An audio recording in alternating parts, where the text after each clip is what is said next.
amours, salut les abonnés à Pirate Coq TV. J'espère que vous allez bien parce que nous, à Pirate Coq TV, on est bien par la grâce de Dieu. Comme d'habitude, Bande Konanga Sabino TV et Zangonga, Bao Banadaraction à Pirate Coq TV, la TV Nabino, n'a été sur le côté, la rapiso, wapi, la téléphone Nabino, Tozongi Lisusu. Awa, Pirate Azana Kishasa, Biso Toloba, Nakata Pirate Coq TV, Nyoso Eza constructive. Na kati ya Pirate Coq TV biso to na kati ya blablate biso to ande misala to akolakisa ka misala yango to lobaka bo partage ka émission na biso ya biso ko bombe zate ya ko finge zalité to yaka awa ko critiquer na minute o to zali na nsele aujourd'hui on va sillonner le donc si pourquoi to sala na nsele to kolakisa biso ba nyonso ya nsele oyo balanda biso na Pirate Coq TV na zasi bayebi balanda émission na salaka awa oyo point bukanaka ezalaka difficile na bandeko na biso o ba vivre à Kotoyo Plaza na zasi bino boyebi Simon Plaza yo azali awa ndeko na koko kwa ala kisama ke Simon Plaza yo azali awa oyo bukaka po ezali ndako oyo ndeko na la kisa comme côté congolais il pense que tout est permis mai basinga na mote mai basaka na mote ndeko na biso oyo atongela biso ege awa ye mukataka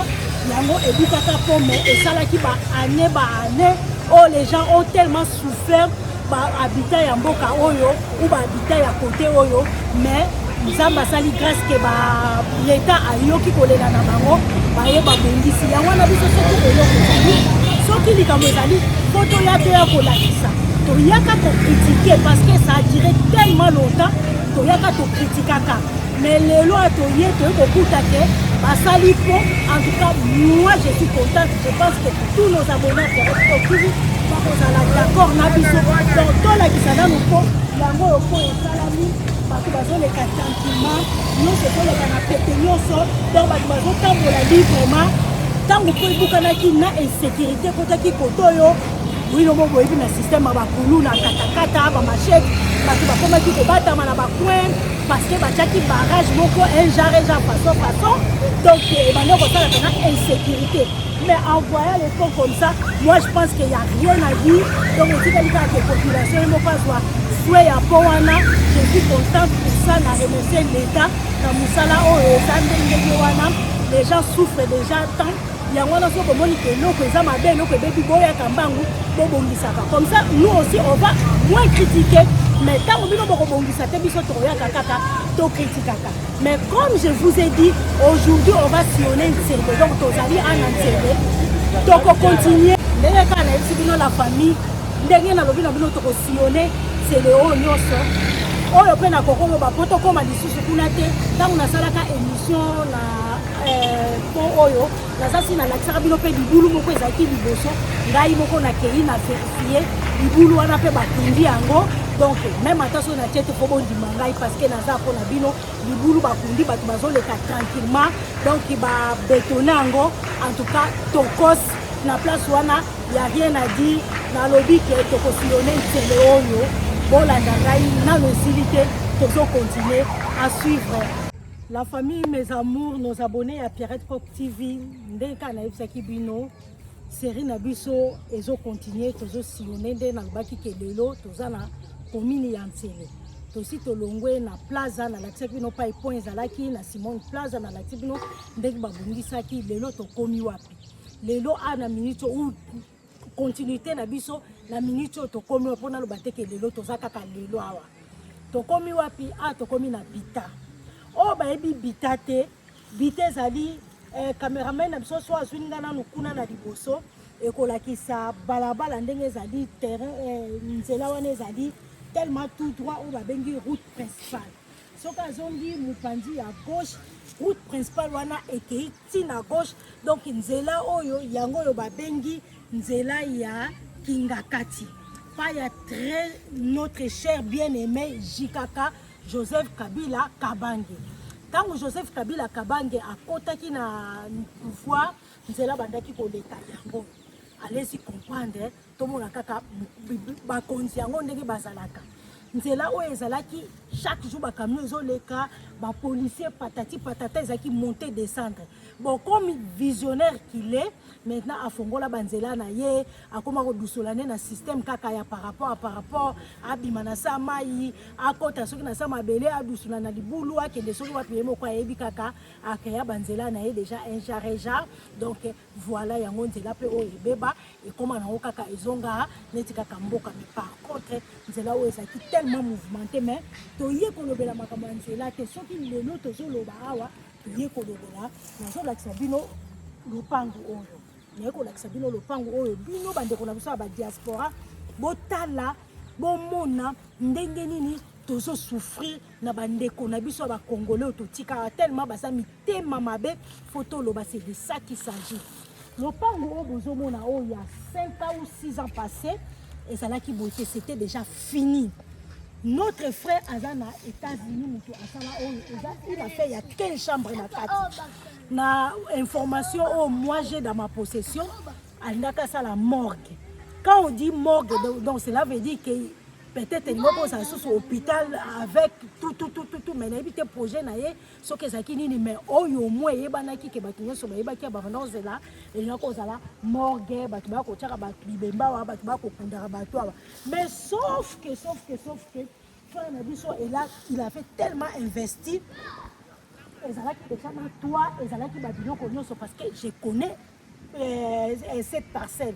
Aza voisin Nangai. Même si la personne, je ne connais pas la personne, mais il soit le pango, il y a cela qui finit. Nakati a fini, la famille, c'est triste. Ce qu'on moni, ce qui mona qui toi, bataki nanda ko. Donc, comme on a kaka ukujila. Frère Nabiso a investi ça atinda bambongo ba makambo nyonso tango ayena ba biloko nyonso ayena ba pareil sikon po acha po banda ko bongisa aya ko tala ba chela et toi moko donc toi déjà c'est un manete linge ekoisa na ndako donc frère wana azalaka émotionné to yebite qu'est-ce qui s'est passé kaka na voyage yango ayaka alongoli si toi nyonso ndako ndenge tikala ezonga sikoka nde bezomona ndako ezanga déjà sesilaka ezalaka kaka ba porte ba fenêtre après ekomi nde bezomona yango un chargeur façon na eloko wana na lingina loba nini eloko wana na lingina loba tozala mayele mbongo ya poto ezali pasi yango wana biso tozobenga ke boyaka bo se renseigner tanga na lobi ke nga Pierrette na kendaka nanga na zonga peut-être ba timiso ba ozola ngo na ndenge ba aigri ba ozola ngo na ndengo ba kozola mais on n'est pas là pour les aigris nga na lobi ke boyaka ko s'informer moi Pierrette je suis pas fou ou na tekaka mabele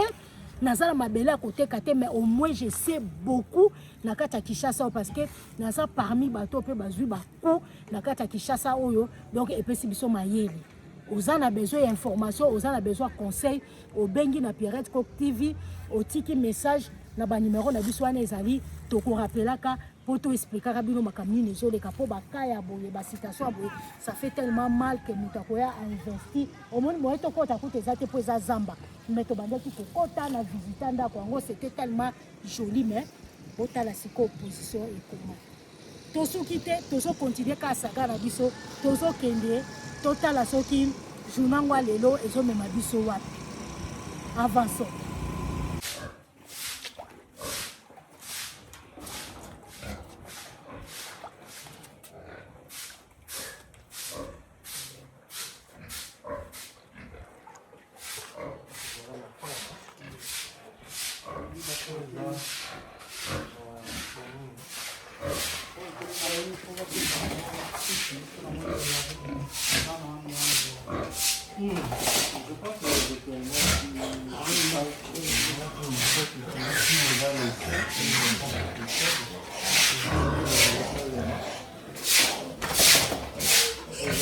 La famille, mes amours, nos abonnés à nous, il y a Pierrette Coq TV,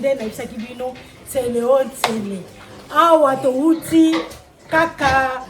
nasala moi papa ngani briefing à moké journée on a baki tozo tourner toujours plaza bita awa siko to komina Kimpoko na Kimpoko awa to na ferme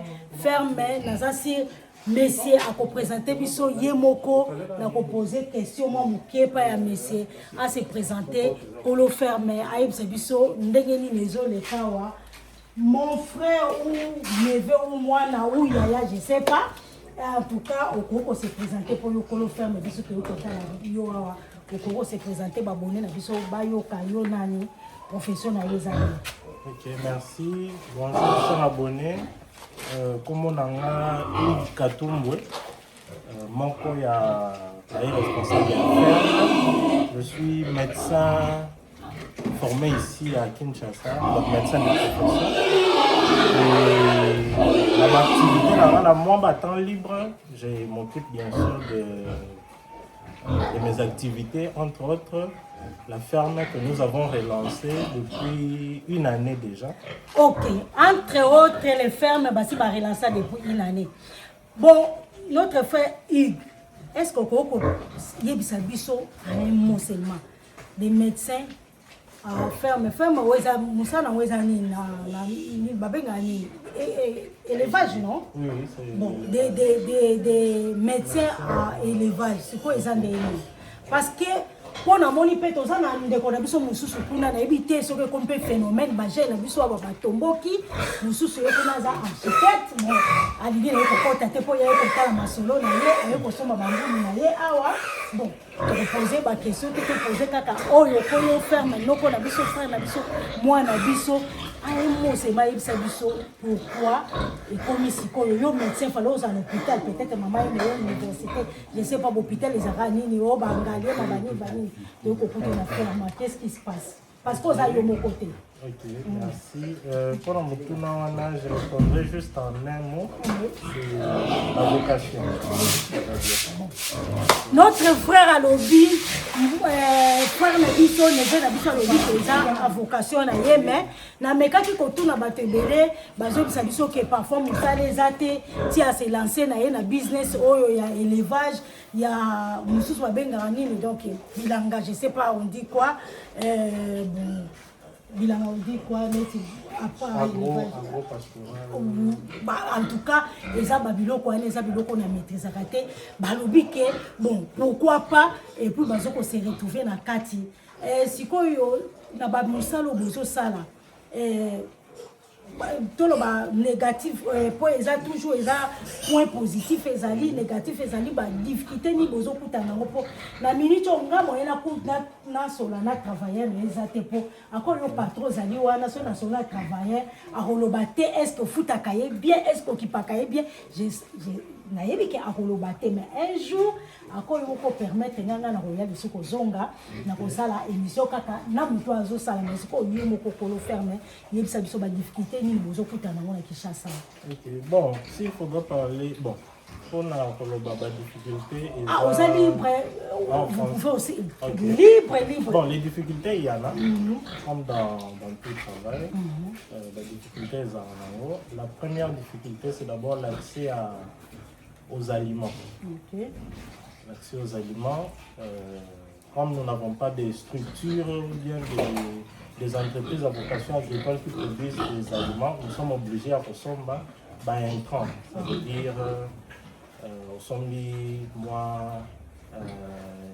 maïs, awa, ou sont des bleus côté. Donc chez les coopérants ou des gens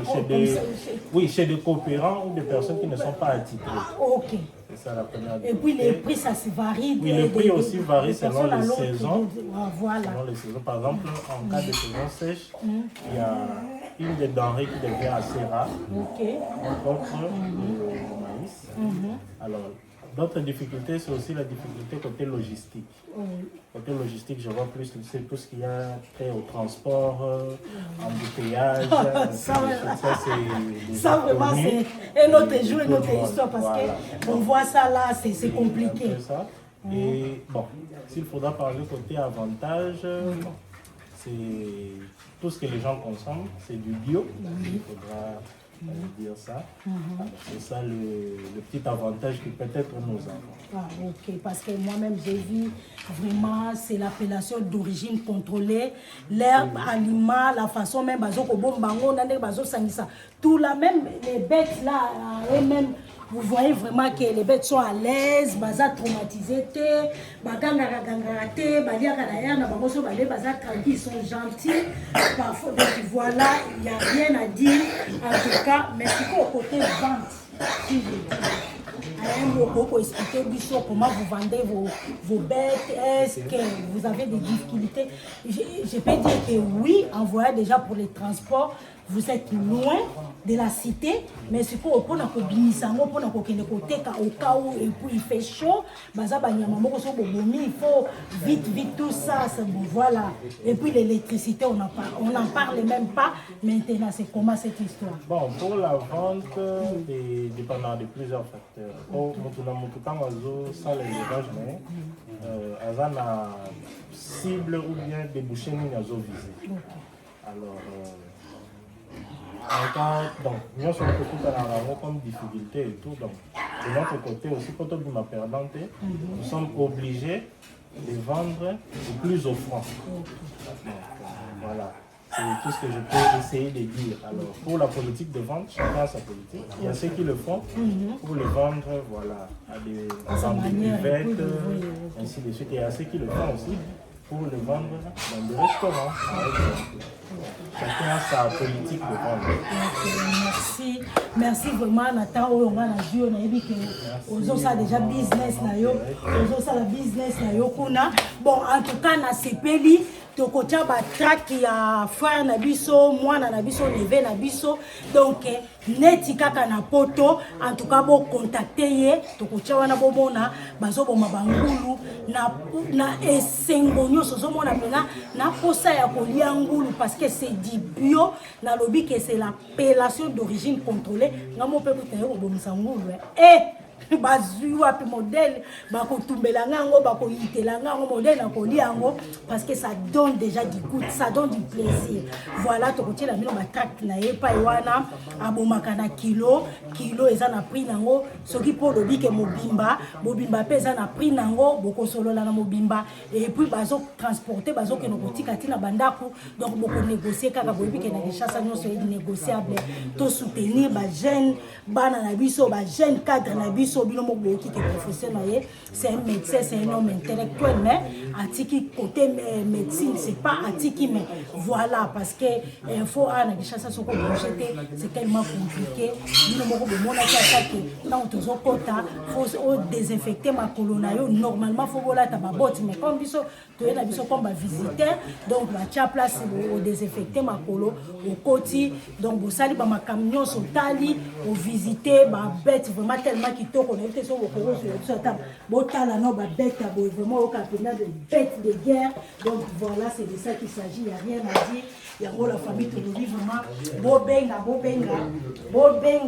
Awande, Nakipokonde Makambo, Bobenga, Bako recevoir, Bino sont tellement gentils, polis, donc Makambo, Sobazosa, on a, donc Babenga Pena, dans l'art des choses, voilà, c'est de ça qu'il s'agit, il n'y a rien à dire. Bisotolo Bakaso qui est allé à Koloba, il y a ma béou, comment dirais-je, tout ça, la commentaire, il y a ma bête, mais pour me changer, tout ça, la topé sa côté négatif, tout couper ça, mais ici, il n'y a rien, autrement, il y a négativité, exacte, positif. Bino moko boyebi, que tu coupes ça. 100% te yango to tchaka 99,9% auto pesi ferme oyo en tout cas tout est positif yango na lobi bobenga numéro kozala wana to kotiela bino en tout cas pour aujourd'hui to soki wana to kutani prochainement to koyala makambo mususu to sito baki ke na Pirate Coq TV business wana ndeza makambo oboyi osali mukina yo na lobi à bientôt bye.